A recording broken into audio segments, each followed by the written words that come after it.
What we're going to be looking at today is we're going to be talking at titrations. Now, this will be a review of some ideas from general chemistry. I'm going to talk about them a tiny bit differently sometimes. Really, it's not any different from what you do in Gen Chem at this point for the very early part, but a lot of it's just focusing on trying not to use algorithmic constructions to get the answers. That way, when things change a little bit, you can use them more usefully. So first, just a note, your text, and so for someone seeing this, it's not in my class. I use Skoog's text. This is from his 9th edition. So there's a table there that has a list of common indicators for acid-base reactions. The idea is, from an indicator, is in general, you can think of an indicator as a molecule, HI, that can undergo an equilibrium to form I minus plus H plus.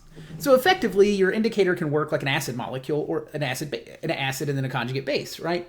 So what you're doing is when you put an indicator molecule, you're going to put a very small concentration into your solution. Depending on if your solution is currently acidic or basic, is going to affect which form the molecule takes.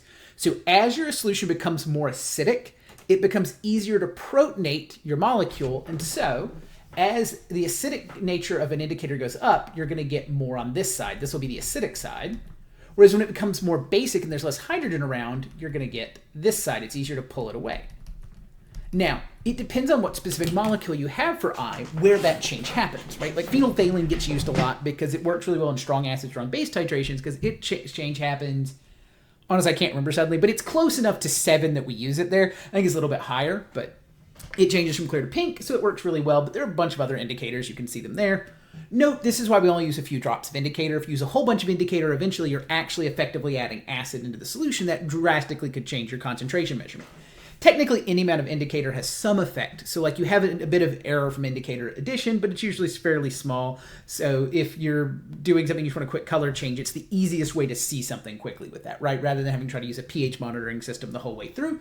But you don't have to use an indicator, but you can. And that can be really helpful for a lot of tests to make it really easy to quickly see when a change occurs. So that's the idea behind an indicator, is as you're adding a material, once the pH crosses a certain threshold, it changes how many hydronium ions are present, and it shifts to which side of this reaction you're on, whether you're on the reactant or product side. So are you going to be a protonated version of the indicator or the deprotonated version? And those two versions obviously have to have different colors or else they wouldn't have a change, right? You get plenty of molecules that change like this but don't have a color difference. So then you couldn't see that they made a change, wouldn't be helpful. So in addition to functioning like acids that are all molecules that are going to have some functional change, usually color-based. You can technically have other types of indicators, but we're not going to use any of those. So they're usually going to be a color change with it. Now, I'm going to start off by talking at strong acid, strong base titration curves. And in general, depending on whether you're working with a strong acid or a weak acid or strong base or a weak base, it's going to change what the curve looks like because it's going to change the behavior. So I'm going to start with the simplest case, which is strong, strong. Also note that for all acid-base titrations we're going to do, at least one side's always going to be strong. There's not a good reason to do a weak titration because it wouldn't work well. But also, we are choosing the thing while we want to analyze an unknown compound or an unknown solution that has some information we want to learn about it. We control what we're analyzing with. There is no reason to pick a tool to make your job harder here. So I'm always going to use a strong base or a strong acid depending on what it is I'm interested in. If I want to look at an acid, I'll use a strong base. If I want to look at a base, I'll use a strong acid. So I am going to choose a strong for my part. It just depends on if the analyte of interest is a weak or strong substance, what it's going to look like. So I'm going to construct a titration curve for the titration of 10 milliliters of 0.2 molar HCl by 0.1 molar NaOH.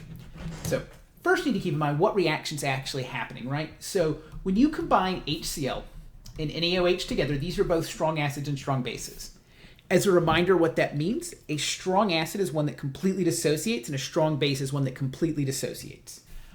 Note, since we're analytical, I'll mention this, it is good to know that technically it doesn't 100% dissociate, right? So if you look up at least most of them, there's a few, the Ks or so far, that if all of them, a few could stay together, right? But the Ka values, if you actually try to look them up, are so large that they almost all dissociate. So we're going to treat them like they all do, and that works perfectly fine. There's not a meaningful equilibrium with most of them. There's one strong acid, I think people sometimes categorize it some as sort of 50-50 mix instead of completely, but not everybody lists this one. I can't remember off the top of my head which one that is all of a sudden. It's one of the ones in the perchloric series, I think, like HClO3 or something like that, but either way, we're not going to do that. We're not going to worry about that one corner case in my class, at least not this semester.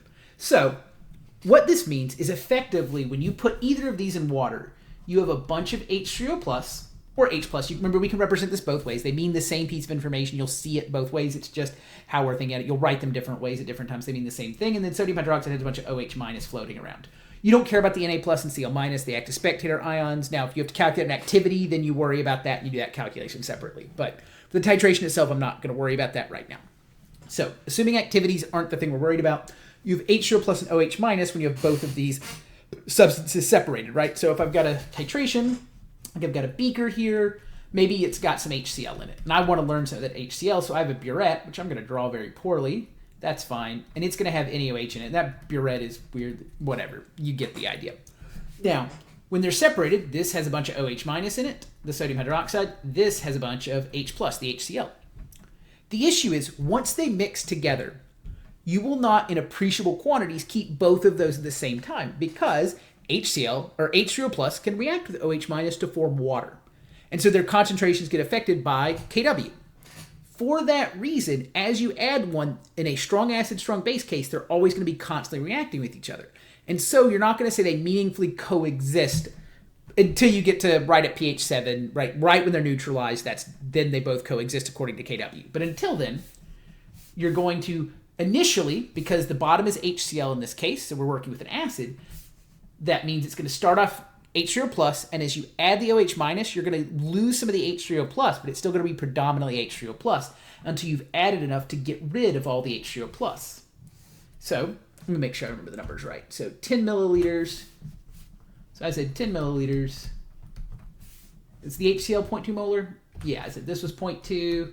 This was 0.1 molar. These are notes for me to help me with writing it.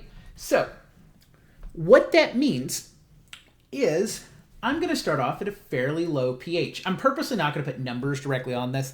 You can calculate this, and we'll do those in class later, but for just an initial inspection. Now, what's going to happen for a strong acid, strong base titration is the pH is going to change fairly slowly. Honestly, I've made that curve way too steep because I suck at drawing on this pen. That should be very flat. Not completely flat, but mostly. Yeah, this is not the greatest curve I've ever drawn. That's fine. And then there's going to be this sudden spike. It's going to go really, really fast. And then it's going to kind of taper off, and it's going to go up very slowly. Just as you had more sodium hydroxide, it's going to be a little bit more concentrated. Now, the first point of interest, and like when we teach titration at the beginning of Gen Chem, the only point we even worry about is this point in the middle. Now, for the purpose of a strong acid, strong base titration, this is going to occur at pH 7. And so what that is that's the point where you've added exactly enough H3O plus to completely react with the OH minus. In the case of the problem we're looking at, that's going to be at 20 milliliters. Now, how did I know this? The way I know this is I look at how many moles I have of my analyte and how much volume I'm going to need to exactly neutralize that. So what you need to know, if you know the concentrations, you just want to inspect what a titration curve would be expected to look like, then what I can do is I can take my 0.2 molar HCl, and I want to know, if I've got 10 milliliters of it, how many moles there are.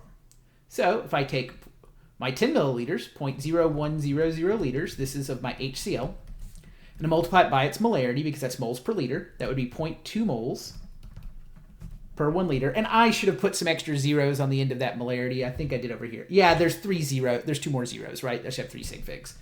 So when I do that, I'm going to get 0.00200 moles of HCl. And so what that means is because this is a 1-to-1 reaction, it's going to take exactly 0.00200 moles of NaOH to completely react with it. And so once I've added enough sodium hydroxide to get there, that's when it's going to neutralize. And if you look, we're using 0.1 molar sodium hydroxide, you do that same calculation. So I'll do it real quick. So if I want to add 0.00200 moles of NaOH, and I want to know what its volume would be, then I'm going to take that, and that's going to be, I've got 1.1 mole per 1 liter. And so if I take 0.002 and divide by 0.1 for my NaOH, I'm going to get 0.0200 liters, and that's my 20.0 milliliters. So that's how I got that. Oh, my face is in the way. Move me a little bit down. Make me smaller. There we go. I don't block it quite as much now. Okay, so you can see that. Honestly, I made the thing where I'm just going to put it back. That's fine. So What else do we need to think about in these questions? So I break the curve into a few sections. So at the very beginning, we often call, like, this single point right here is before addition. Wow, I was going to spell addition with an E. I'm tired. See, for people, if you see this video after my class does, I was sick the past few days, so I'm still not all the way back. Okay, so before addition means you don't have to deal with sodium hydroxide at all, right? So for strong acid, we find the pH by taking the negative log of the molarity. So you take the negative log of 0.2 molar, that's your pH. I should know that off the top of my head, but I don't. So, oh no, I shouldn't. That's right. So right there is going to be 0.699 is your pH of a 0.2 molar solution. So that'll give you your pH. Then, after that, so that's like phase one. That's the very beginning. You then have everything from any addition to right before the equivalence point. So this is when H3O plus is greater than OH minus. Note, not for the strong case, but more for the weak case, there's a special circumstance when you get super, super close to the equivalence point, but not quite there. For example, when you've added 19.98, okay, this is even true for this one too. When you had 19.98 milliliters, but not 20, your answers get a little wonky and there's a little more to look at. We just ignore those in general chemistry. We're not going to ignore them in analytical. They don't matter that much, but we want to understand the chemistry happening. And that's really the goal in this titration chapter is going to be, we're going to look at these really extensively to better understand what's happening. And so we're going to go into some level of detail you won't often need. But just to note, I'm not going to ask currently. Near the end of our coverage of acids, bases, we'll cover problems where what happens when you get super close and you start to have to worry about more equilibriums than you're used to. So other than that, though, usually we're talking in just the range where H3O plus is more than OH minus. All I need to do is figure out how much H3O plus is left, find its new concentration because I've changed the volume, and then take the negative log of that. So how would I do that in this case? Well, I'm going to erase a little bit. Give me some room. I don't have as much room as I really need to do this, but that'll be fine. So I'm going to give an example of what would I do what is pH at, let's say, 5 milliliters added? So when you've added 5 milliliters of sodium hydroxide, you haven't added enough to get rid of all your H3O plus. And that's one thing with all these problems, is in the titration problems, your first step is to figure out where is the equivalence point, which is the point where you neutralize everything. Because all the problems are structured around, are you before the equivalence point, at the equivalence point, or after? And so your strategy for solving will be based on that. So you start each titration problem by finding that out. And so right now we're before. And so if I'm before, then I need to look at, okay, how many moles do I have left then? Because what happens, right, is you're losing some of the H3O plus, but not all of it. So we've already calculated up here how many moles of HCl is, there's also how many moles of H plus I have, right? So I have 0.00200 moles. I already know that. But then I need to subtract because every OH minus molecule I add gets rid of one of the H3O pluses. It's a one-to-one reaction. So if I have 5 milliliters, that means it's the answer of, if I take 0.005 liters times the molarity, which is 0.1 molar over 1 liter. So if I take that and I subtract that, oh yeah, duh, I could 0.0015. 0 moles. This is the thing where, because people are watching me on a recording, I don't have to re-record it. I'm gonna, not OH minus, just kidding. H3O plus. See, we do it live. I didn't go edit that back to make it better. That's just to show you that we all make mistakes too, right? Yeah, it's fine. So the other issue though is you can't just take the negative log of that, right? That's not a concentration. So we've added 5 milliliters to 20 milliliters, so we have 25 total milliliters. Note, in all cases, adding volumes is not always purely additive, especially if they're different solvents, and solvents can dissolve in each other. In this case, these things are all basically water with a few other molecules in them. We're going to treat them as additive, and that's a good assumption to make. So just to note, you can't always just directly add volumes. We worry about that in this class some, but for this, we're perfectly fine. You're adding 2 water solutions together, basically. So that means, so for my actual molarity, because I don't have a ton of room, I'll write it here. We've got 0.00150 moles now, divided by our new volume, which is 0.025. Wait, I'm doing 10. Just kidding. 0.0150 liters. Oh, hey, I didn't even intentionally make this a nice round number, but it is. So now we're at 0.1 molar. And if we take the negative log of that, our pH would be 1. So what that means, if you were to draw a point and claim that that was 5 milliliters, that should be a pH of 1. Note, I have not drawn this quite to scale. That doesn't make sense to be 1 there if 0.7 is where it is, but that's fine. So generally what you would do is you'd find a couple points on the curve and draw through them, right? So that's what happens at region 2. Then you have region 3. That's the equivalence points. This is equivalence. Now in the strong case, the equivalence is the easiest of all. The answer is pH equals 7. No work to really show it. Okay, at a temperature of 20 degrees at least. Or, yeah, 20 degrees is where KW is that. So, sorry if it's 20 or 25. Either way, at room temperature, it's pH 7. If you had an elevated temperature, you'd have to figure out using a different KW. Because what's important at equivalence is your neutral if it's a strong acid, strong base. The reason for this, if your H0 plus entirely reacts to all your OH minus, you just formed a bunch of water, and the only thing left is pure water, and pure water completely dissociates to do that. Now, practically, when you actually do this titration lab, you're not going to hit pH 7, at least almost certainly not. You're always going to end up, because your drops have finite volume, you're going to be really low, and then you're suddenly going to be high, right? You're going to be at like pH 2, you're going to add a single drop, and it's probably going to hit pH 9 or pH 10. Or maybe you'll be at pH 2.5 and it'll hit like pH 9.5. But either way, you're not going to hit right at 7 because you are not going, at least practically, maybe you will someday. I've never seen that happen, but doesn't mean you can't. But practically, you're always going to have at least a few molecules more of the other. So this is really a theoretical value that it does go through. But when you go to make your graph, you're probably not going to see the pH equals 7 point. And if you ever do once, you're not going to see it in the future. I guess not going to be a regular occurrence, even if you're very, very careful with your titration and you're doing a really good job to go really, really slowly and to try to catch that curve, you're going to miss that one, and that's fine. Just to mention, because it feels different. Like you calculate the equivalence point all the time, and like in classes, people will ask you, and then you go do it in the lab, you're like, that never happens, Dr. Leslie, and that's why. Because any amount of excess acid or base is going to shift it to the left or right side, so the pH is going to be lower, the pH is going to be high, because you can calculate that, and with even really small numbers of moles, you're still going to end up with pHs like 8 or 9 or 6 or 5, rather than getting right at 7. So just to be aware of that. Now, let's look at what happens at the other side. What happens when you get to the last regions? Let's erase some of this. I understand my eraser doesn't need side effects. I'm boring to do it. I wanted to add something. I guess I didn't really want to. I didn't think about it. I just started doing it. Okay. So let's talk about this region over here. So that's equivalence. Then this is sometimes called, so this is region 4. Sorry, so the equivalence point, that was region 3. This was region 2. And this over here was, before addition, was region 1. Oh. I used my mouse to draw those numbers. That's why they look like crap. So I'll go back to using my stylus for the now. For after, what you do. So if you added excess sodium hydroxide, every molecule after equivalence is excess sodium hydroxide. So the way to think about it then is I need to subtract all of the acid molecules from how much sodium hydroxide I've added in total, and then the remaining ones will be my excess. So a way to let's look at a specific example. I think that'll be easier. So let's say I added 25 milliliters.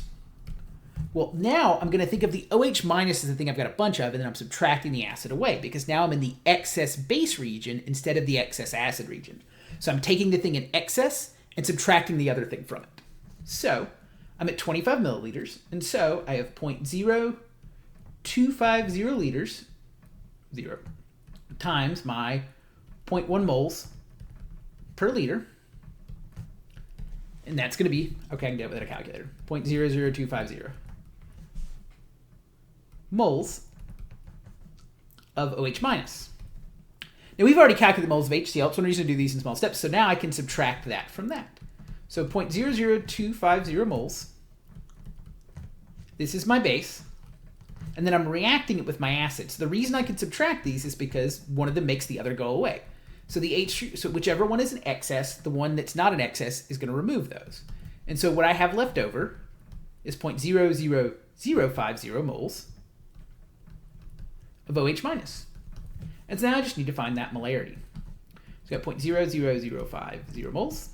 And then I have a volume. Don't forget to think about what you added. You added 25 milliliters to 10 milliliters, so I've got 35 milliliters. So that's 0.03500 liters. 0.0005 divided by 0.035.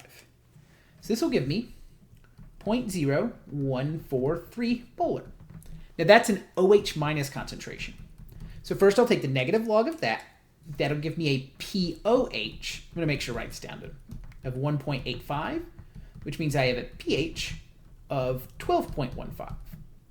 There's 14 minus the pOH. And so that is as you would expect, right? You have excess base, so I've got a pH of 12.15, which is definitely a basic solution.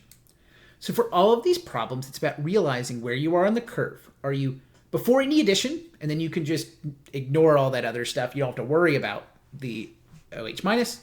Are you in the excess acid region? Then you do it the way I showed, where you subtract the base from it.